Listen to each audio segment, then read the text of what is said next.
24 اسد آغاز آبادی کشور.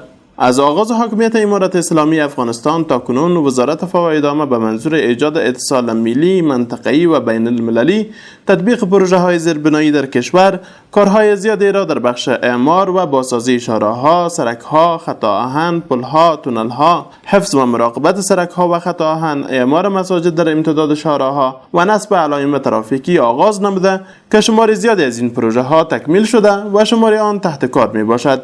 وزارت فواید عامه از آغاز حاکمیت امارت اسلامی افغانستان تا کنون کار شمار زیادی از پروژه های بزرگ را آغاز نموده است که از پروژه های بازسازی اساسی شاهراه کابل کندهار، بازسازی اساسی شاهراه سالنگ‌ها، سروی و دیزاین تفصیلی خط آهن هرات کندهار به طول 737 کیلومتر، امضای تفاهمنامه مطالعات امکان سنجی خط آهن پروژه افغان ترانس، آغاز کار اعمار لین دوم شاهراه کابل غزنی، آغاز کار سرک دشت ارچی کندوز و آغاز کار اعمار لین دوم شاهراه کابل جلال آباد میتوان به طور نمونه یادآوری نمود.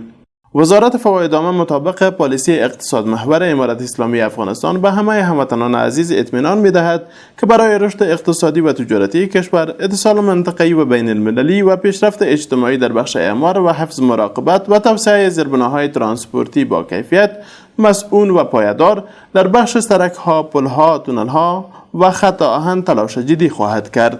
هموطنان گرامی، آزادی و استقلال یک نعمت است و حفظ آن یک مسئولیت. 24 اسد پیام عمل و آبادی و خدمت را به ما می دهد. 24 اسد تنها روز تاریخی استقلال نه، بلکه آغاز آبادی نوین کشور نیز است. ما استقلال خویش را به بهای قربانی جان و مال به دست آوردیم، پس لازم است با آبادی کشور ارزش آن را حفظ نماییم.